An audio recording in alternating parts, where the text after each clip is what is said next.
চাঁদাবাজি ও দখল বাণিজ্যকে কেন্দ্র করে ঢাকা মহানগর উত্তর স্বেচ্ছাসেবক দলের সাবেক নেতা আজিজুর রহমান মুসাব্বির হত্যার ঘটনা ঘটেছে বলে জানিয়েছেন ডিবি প্রধান শফিকুল ইসলাম। হত্যাকাণ্ডের সঙ্গে জড়িত এক আসামিকে গ্রেফতার ও অস্ত্র উদ্ধারের ঘটনায় শনিবার সকালে রাজধানীতে ডিএমপি মিডিয়া সেন্টারে আয়োজিত সংবাদ সম্মেলনে একথা জানান তিনি। ডিবি প্রধান আরও জানান, নির্বাচন ঘিরে একটি গোষ্ঠী দেশকে অস্থিতিশীল করার চেষ্টা করছে, তবে আইনশৃঙ্খলা বাহিনী সজাগ রয়েছে। আরও জানাচ্ছেন মহসিন কবির।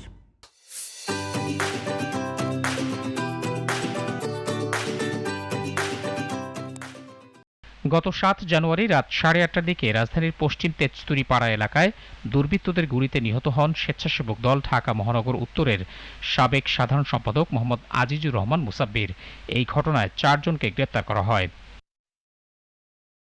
হত্যাকাণ্ডের অন্যতম শুটার হিসেবে মোহাম্মদ রহিম নামে একজনকে শুক্রবার রাতে নরসিংদীর মাধবদের একটি বাড়ি থেকে গ্রেপ্তার করে গোয়েন্দা পুলিশ। এ সময় তার কাছ থেকে ২টি বিদেশি পিস্তল, ২টি ম্যাগাজিন ও ১২ রাউন্ড গুলি উদ্ধার করা হয়। এ নিয়ে আয়োজিত এই সংবাদ সম্মেলনে গোয়েন্দা প্রধান শফিকুল ইসলাম হত্যাকাণ্ডের কারণ তুলে ধরে নির্দেশদাতা হিসেবে দিলীপ ওরফে দাদা বিনাশ নামে আন্ডারওয়ার্ল্ডের এক সন্ত্রাসী কথা জানান। ওখানে স্বতন্ত্র দখল বাণিজ্য এবং চাঁদাবাজি কেন্দ্র করে এই হত্যাকাণ্ড সংঘটিত হয়েছিল আমরা প্রাথমিক তথ্য পেয়েছি। এই ঘটনা যে সমন্বয় করেছিল সে বিল্লাহ, তারপরে ঘটনা সংগঠনের পর তাদের আত্মগোপনের সহায়তাকারী আব্দুল কাদের ও ঘটনা যে রেগি করেছিল সে রিয়াজকে গ্রেপ্তার করি। এদিকে আসন্ন ত্রয়োদশ জাতীয় নির্বাচন ও গণভোটকে বাধাগ্রস্ত করতে একটি গোষ্ঠী তৎপর রয়েছে উল্লেখ করে ডিবি প্রধান বলেন, যে কোনো সহিংসতা এড়াতে অবৈধ আগ্নেয়াস্ত্র উদ্ধার অভিযান জোরদার করা হয়েছে।